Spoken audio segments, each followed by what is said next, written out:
안녕하십니까. 조갑제TV 시청자 여러분. 저는 조갑제닷컴의 조사별입니다. 지금 시각은 2020년 5월 18일 오전 11시를 가리키고 있습니다.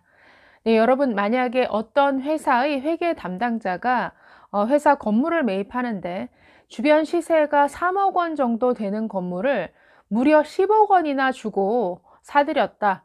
그런데 알고 보니까 그 건물을 판 사람이 이 회계 담당자와 친분이 있는 지인이더라 라고 하면 회사 입장에서 어떻게 할까요?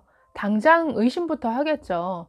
아마 주주들은 이 회계 담당자를 배임죄로 아마 고발할 겁니다. 단번에 어떤 의심을 할까요? 아, 이 회계 담당자가 그 건물을 판 사람과 뭔가 짜고 회사 자금을 뒤로 빼돌리기 위해서 이런 업 계약을 했구나. 즉, 가격을 부풀리는 계약을 했구나 라는 의심을 단번에 갖게 되겠죠. 네, 바로 최근 논란의 중심에 선 윤미향 더불어시민당 당선자가 바로 이런 짓을 했습니다. 지금 윤미향 씨는 정말 제2의 조국이 되어가는 것 같습니다. 연일 새로운 논란거리를 쏟아내고 있는데요.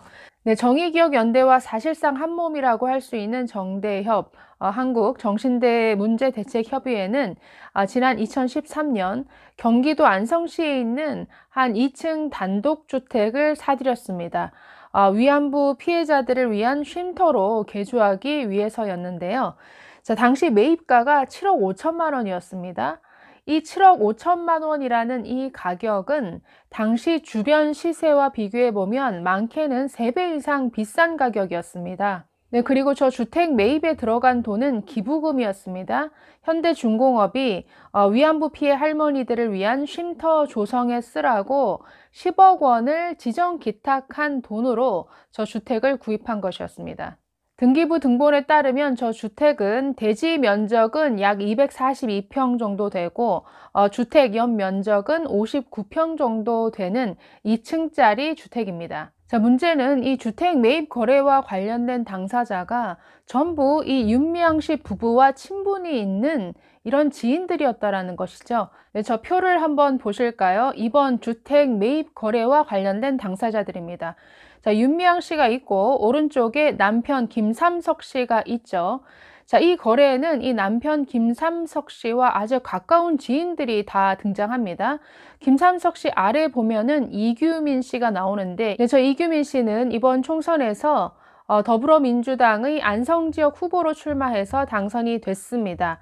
자, 이 이규민 씨가 지역 건설업자인 김모 씨가 지은 전원주택을 바로 이 정대협 측에 소개를 한 중개인입니다. 자, 이 거래가 이루어졌던 2013년도에 이 이규민 씨는 안성신문 대표를 지내고 있었는데 당시에 이 주택 거래를 중간에서 중개를 해줬던 사람입니다.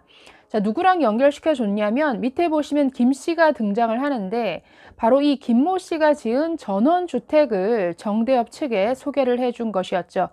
자, 이 김모 씨는 당시 안성신문 운영위원장으로 이 이규민 당선인과는 굉장히 각별한 관계였다라고 합니다. 자, 여기서 주목해야 될 것은 저 거래를 중개해준 이규민 당선자입니다. 네, 저 이규민 당선자는 1990년 이적단체인 반미 구국전선을 조직한 혐의로 1년 6개월을 선고받고 수감 생활을 하다가 출소를 했습니다. 출소한 이후에는 서울 구로의 한 공장에서 선반공으로 일하다가 대학 졸업한 이후에 귀향을 해서 이 안성신문을 창간을 한 사람입니다. 네, 역시 윤미향 씨의 남편 김삼석 씨도 1994년 남매 간첩단 사건으로 징역 4년형을 선고를 받았는데 이후에 재심 청구를 통해서 간첩 혐의는 벗었지만 국가보안법 혐의는 대법원에서 최종 유죄로 확정받았습니다. 네, 그리고 남편 김삼석 씨는 현재까지 수원 지역의 언론사를 운영하고 있고 당시 이규민 씨도 안성신문 대표로 활동했었기 때문에 매우 가까운 사이였던 것으로 보입니다. 그래서 두 사람은 2010년 경기 지역 언론사 협의회의 창립 멤버이기도 합니다. 네, 이규민 당선자는 윤미향 씨와도 가까운 것으로 보입니다. 이번 총선뿐만 아니라 20대 총선부터 윤미향 씨가 공개 지지 의사를 밝힌 적이 있습니다. 어쨌든 이런 정말 이상한 이 주택 거래에 이렇게 친분이 있는 사람들이 얽혀 있다라는 것이죠. 윤미향 씨가 나서서 기부금을 가지고 주택을 사들였는데 무려 시세보다 3배나 높은 가격에 집을 사들였더라. 그리고 그 주택 구입 자금은 고스란히 그 윤미향 씨 지인에게 흘러 들어간 것이죠. 그렇다면 당연히 뭘 의심할 수밖에 없습니까? 윤미향 씨가 뭔가 주택을 판 사람과 짜고 이 시세와 차이 나는 금액만큼을 뭔가 뒤로 빼돌린 것 아니냐라는 이런 의혹 제기가 당연히 뒤따를 수밖에 없는 이런 거래입니다. 네, 이런 의혹 제기에 대해서 정의기억연대 측은 평당 건축비가 600만 원 들었다. 그리고 최고급 내장재, 외장재를 사용했기 때문에 건축비가 많이 들어갔다라고 이런 해명 아닌 해명을 했는데 평당 600만 원을 들였다고 해도 7억 5천만 원에는 미치지 못하죠. 또 그리고 당시 그 주택 거래 내역을 확인해 보면은 2013년도에 이 주택이 위치한 안성시 금광면에서 단독 주택 거래가 13건이 있었는데 이 중 4억 원 넘게 팔린 집은 딱 2건이었습니다. 정대협이 산 주택이 1건이고 9억 원에 팔린 주택이 하나 있는데 대지 면적이 908평이기 때문에 네, 이 지금 문제가 되고 있는 주택보다 4배나 큰 이러한 규모입니다. 그리고 7개월이 지나서 약 1km 떨어진 비슷한 규모의 주택은 당시에 2억 원에 팔렸습니다.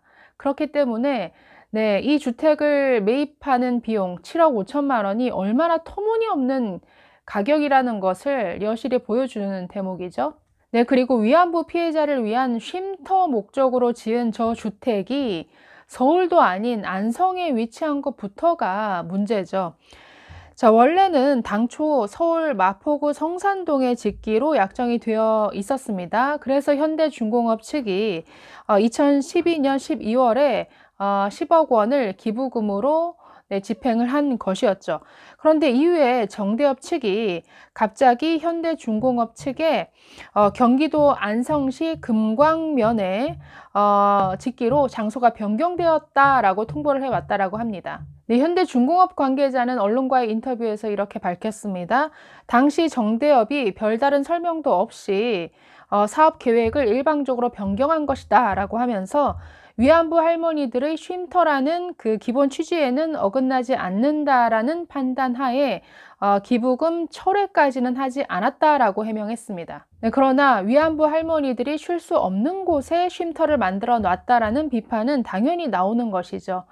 또 2012년 3월에 그 명성교회가 기부한 돈으로 마포구 연남동에 위안부 할머니들의 숙소가 만들어졌는데 이곳과도 너무나 멀리 떨어진 이런 지역이죠. 마포구에서 지금 안성 가려면 평일 낮 시간대에 가도 좋게 2시간은 걸립니다. 네, 이에 대해서 정의기억연대 측은 아주 자연 친화적인 공간에 이런 공간을 마련한 것이다 라고 해명을 하면서 버스 정류장에서 도보로 5분 거리에 있는 아주 접근성이 용이한 지역이다 라고 이렇게 설명을 했는데 사실과 달랐습니다.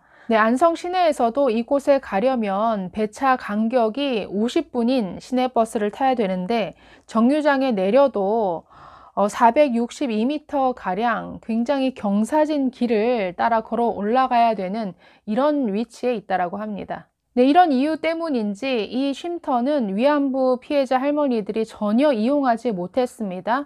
오히려 이 정의기억연대 측과 뭔가 친분이 있는 시민단체에서 워크숍을 하기 위해서 이곳을 이용한다든지 일반인들이 펜션처럼 이용한 이런 정황도 드러나고 있습니다. 심지어 이 주택을 관리한 사람이 네, 윤미향 씨의 부친으로 드러났죠. 그래서 이 부친이 관리인으로 일하면서 총 7,500여만 원을 지금까지 수급한 것으로 밝혀져서 이에 대해서는 정의연 측이 또 사과를 했습니다. 네, 결국 정대협은 이 집을 지난달 매각했는데 4억 2천만 원에 팔았습니다. 네, 공시지가는 매입 시점보다 70% 이상이나 올랐는데 네, 뭐 워낙 비싸게 산 건물이다 보니까 3억 3천만 원이나 지금 손해를 보고 판 것이죠. 네, 만약 이런 일이 사기업이나 공기업에서 일어났다라고 한다면 이 회계 담당자는 아마 배임죄로 고발당할 겁니다. 그 정도로 말이 안 되는 거래죠. 네, 그래서 이 거래만 보더라도 최근 불거지고 있는 이 정의기억연대 그리고 정대협과 관련한 각종 내 의혹들은 단순히 뭐 회계 투명성 문제가 아니라 회계 부정 문제로 확대되는 것 같습니다. 그렇기 때문에 이것은 그냥 넘어갈 일이 아니고 반드시 검찰 수사를 받아야 될 이런 상황인 것이죠. 네, 그동안 정의연과 정대협이 정부로부터 보조금을 받아놓고도 마치 한 푼도 받지 않은 것처럼 회계 장부에서 누락시킨 금액이 8억 원에 이릅니다. 그리고 이런 정말 의혹이 짙은 거래까지 발생했기 때문에 이것은 단순히 회계의 투명성을 제고하라는 이런 차원의 문제가 아니라 여기에 어떤 회계 부정이 없었는지, 비리는 없었는지, 횡령은 없었는지 반드시 짚고 넘어가야 될 이런 문제라는 거죠. 위안부 피해자 할머니들을 위해서라도 지금 제기된 의혹 모두가 수사를 통해서 밝혀져야 할 것 같습니다. 네, 감사합니다.